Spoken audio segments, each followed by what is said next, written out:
Some would argue that printing photos is kind of a lost art, but if that were true, then why are these so popular? And there's more than one way to get these, but today we're looking at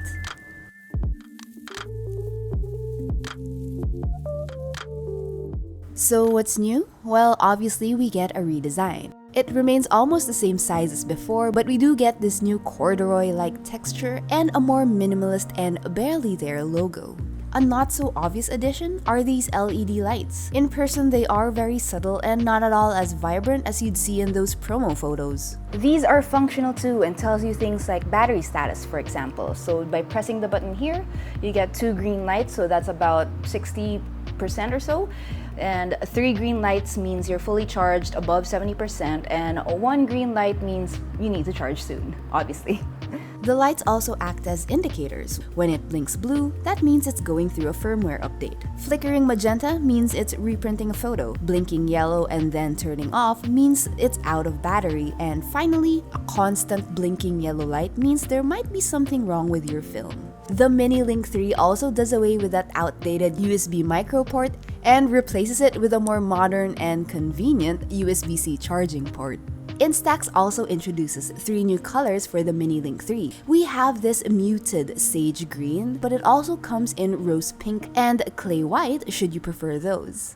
Now, when the Mini Link 3 launched, new features were added to its companion app. The biggest update would have to be the Air Studio, a new feature that lets you apply augmented reality or AR effects to your photos. You can add backgrounds, stickers, and interactive elements before printing, and you can also keep them in your gallery. The update also adds a fun photo booth-like mode, allowing you to capture a set number of photos with timed intervals between each shot. There's also a new collage feature, which lets you combine multiple images into a single print. This will probably look better with larger sized films, but it's here if you need it, and it's not really all that bad on a Mini. There's also a feature that lets you choose a frame from a video to print. And of course, you still do have all those other modes available like frame print, match print, and everything else. In case you're wondering, these new features aren't limited to the Mini Link 3. These also work with other Instax printers like the Instax Link Wide.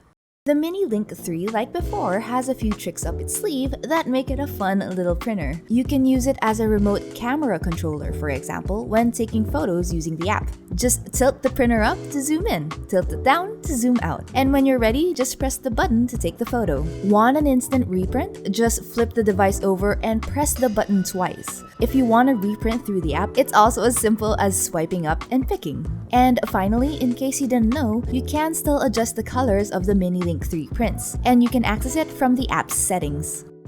So is it worth the upgrade? The Instax Mini Link 3 is not a complicated device, not at all, especially if you're familiar with the past versions of it. And I really do believe it's one of those things, one of those devices that you'll be happy to have lying around the house. From experience, I also realized that having something like this made me want to print more of my photos, the ones that would just normally live on my smartphone. And sure, you can always go the instant camera route, but it is kind of a gamble and film is a little bit expensive, so at least with a printer, you'll get to pick and choose the photos that you want. It doesn't even have to be a photo captured by your smartphone, since you can upload and print almost anything. I'll admit the new AR Studio is a little bit of a novelty and will probably be my least used feature, but it's always nice to have in your back pocket just in case you want a touch of AR fun. So again, is it worth copying? Honestly, personally, I'd say why not? The Mini Link 2, the one that came before this, came out around 2022. It's now 2024, almost 2025, and I think that's enough time to justify the upgrade to this new version. It's not that expensive, and if you are on the lookout for a portable Bluetooth printer, Instax is probably the way to go. You do have better quality, better durability with this kind of printer. Sure, film can be a bit expensive, but since you do pick and choose the photos that you're printing, you can be more economical about it and choose when and where you will use it, so you can save if you need to. It's also really light and small enough to bring along anywhere, even if you don't need it, and for sure, it'll make people happy.